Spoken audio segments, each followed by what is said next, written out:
Hey guys, if you're watching this video, it's more than likely you either stumbled across it on the actual page or you were linked to it through one of the Junk Bin Challenge links to help explain the rules of what's going on. I felt like making this video was going to be a lot more helpful than trying to explain the rules in each episode. So, here we go. Rule number 1. The games must be $5 exactly or less before sales tax, because sales tax is different in every region around the world. Especially in the US, where in my area, sales tax is around 10%. So definitely keep in mind out there, even though it says $5, do keep in mind of sales tax. Rule number 2, the price is really unaffected by the completion status, as in like, does it come with a case, does it come with a book, a manual, whatever. I say this because I've come across recently where a lot of mom and pop shops, what they'll do is that they'll actually take those loose games and give them additional mark off. Like they'll give them an additional 10, 15%.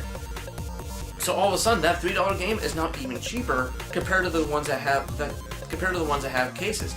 And you can go out there and buy empty DVD cases, or shoot, even sleeves, which you can buy a pack of 50 of for $3, and voila, you have some place to store your games. Or maybe, for example, like some of our friends do, they still have the giant CD books. So you really don't need the case in the last place. Rule number 3. You're not allowed to look up any reviews before picking up any games. This is to really give you the surprise factor of, is the game actually good or is the game actual crap? Best example of this is the first 2 episodes, where one game was extreme crap and the other game was actually kind of decent. It gives you a satisfaction that, hey look, this money I spent on this game was actually more than I thought it was, or God, I thought I spent less on this. Rule number 4, you must at least beat the storyline or beat the conditions of the game before moving on to the next game. Most games that you'll see in the challenge will have some kind of story mode. 100% completing them is a personal choice. Like in episode 1, I almost did because I was having that much fun with the game. But really, it's up to you if you want 100% complete or not, but make sure you beat it before you move on to the next game. Rule number 5, you cannot buy the same system 2 times in a row. Mostly, this is to help keep things fresh. And if you have the same console, you're exempt from the rule. Just complete a game before you move on to another. Rule number 8.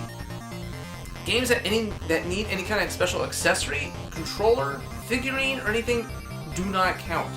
Even though the game disc itself might be $2-3 like Skylanders, think about this for example. Skylanders, you need the disc, then you need the portal, then you need the figurines. What version of Skylanders do you get? Oh, you got Trap Team. Then you also need the traps, additional figures, sometimes giant, sometimes even more. All of a sudden, that one game got really expensive really quick. So stuff like DDR, Guitar Hero, Rock Band, DJ Hero, Skylanders, Disney Infinity, any of those games do not count because you need additional stuff to play them. Rule number 9, sports games. It's going to be very weird when it comes to this topic. We all know sports games are super cheap when it comes to older consoles, so the way it's going to work is going to be like this. If I buy a certain franchise on a console, I cannot buy that franchise again on that console. But that also means I cannot buy that year again. So if I buy Madden 05 for the PS2, I cannot buy Madden 05 for the GameCube or Xbox or whatever, any other console. But I can buy Madden 06 on the Xbox and Madden 04 on the GameCube. Because I know there is differences in the years, but in the same year along the same console is the exact same, especially when it comes to the PS1, N64, and when it comes to pretty much from the mid-90s on, they have become all the exact same. That I know they're extremely cheap. It's to help keep them, make sure I'm not going to fill up this whole entire episode list with nothing but sports games. It's basically just one and done, get it out of here, and we just move on to the next one. Online only or requires internet games are not to be included in this challenge.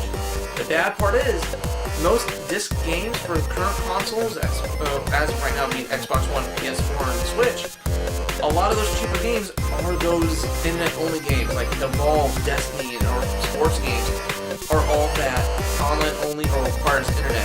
So challenges for the current consoles is going to be kind of rough, but there's another reason why I say no internet or online only games.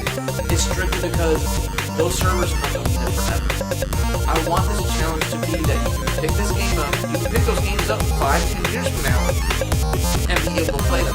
Perfect example of this is look what happens with Wii and Nintendo DS servers back in 2013. All of them got shut down, so all those games that you can play online, gone, you can't play them. So